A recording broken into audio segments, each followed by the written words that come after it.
অবশেষে বাংলাদেশের দোয়া কবুল হয়েছে। আফগানিস্তান চলে গিয়েছে কাবুলে। শ্রীলঙ্কা বাংলাদেশকে সঙ্গে নিয়ে সুপার ফোরে উত্তীর্ণ হয়েছে। এক্ষেত্রে শ্রীলঙ্কাকে ফুল ক্রেডিট দিতেই হবে। যেভাবে আফগানিস্তানের বিরুদ্ধে ভালো পারফরমেন্স করে শ্রীলঙ্কা ম্যাচটি জিতেছে, এক্ষেত্রে শ্রীলঙ্কা যদি হেরে যেত, বাংলাদেশ কিন্তু সুপার ফোরে উত্তীর্ণ হতো না। এখন সেই সুপার ফোরেই বাংলাদেশের প্রথম প্রতিপক্ষ শ্রীলঙ্কা। দিকে কয়েক বছর ধরে প্রায় নিয়মিতই দেখা যাচ্ছে বাংলাদেশ শ্রীলঙ্কার ম্যাচ।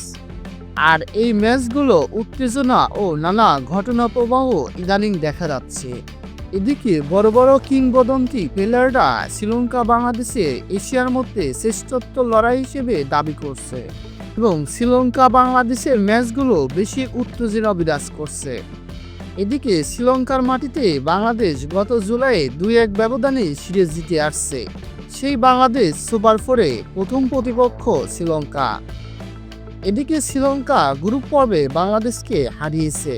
কি কাকতালীয় ব্যাপার, সেই বাংলাদেশ আবার সুপার ফোরে তাদের প্রথম প্রতিপক্ষ। ইভেন একদিন আগেও বাংলাদেশের সমর্থকরা শ্রীলঙ্কার জয়লাভের জন্য দোয়া প্রার্থনা করছিল। ঠিক একদিন পরেই বাংলাদেশের সমর্থকরা শ্রীলঙ্কার হার চাইবে, কারণ আগামীকাল সুপার ফোরে আবার মুখোমুখি হচ্ছে এই দুই দল। এখন পর্যন্ত শ্রীলঙ্কার বিপক্ষে 21টি টি-20 খেলেছে বাংলাদেশ, জিতেছে মাত্র 8টিতে। তবে সম্প্রতি শেষ 5 ম্যাচে বাংলাদেশ জিতেছে 3টিতে।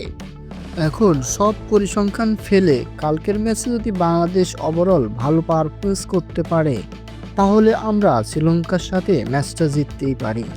বিশেষ করে ব্যাটিং বলেন, ফিল্ডিং বলেন আর বোলিং বলেন, 3 ডিপার্টমেন্টেই আমাদের ভালো করতে হবে শ্রীলঙ্কার সাথে জয়লাভ করার জন্য।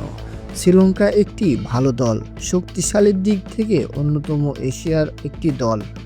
এই দলটির সাথে জিততে হলে সুযোগগুলো কাজে লাগাতে হবে।